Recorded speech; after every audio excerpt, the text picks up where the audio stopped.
để hát na hương bia mùa sang tế hông can tân ti cầm yêu na una tuổi hương bia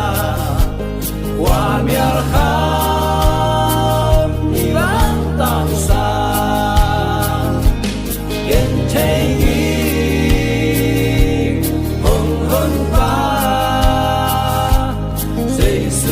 sanin mo natin sop siyang kay genteing hong tan pa Jesus sanin mo natin sop siyang kay din na mahong don mi helam zwa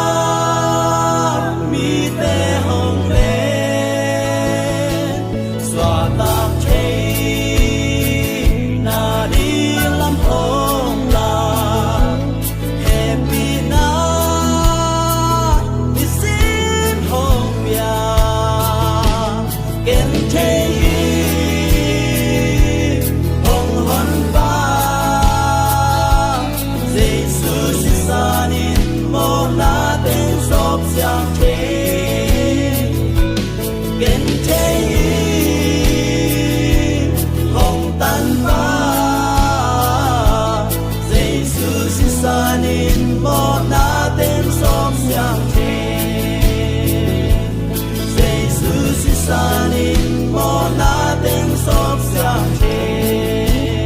oh Jesus sanin mo natin sop siyang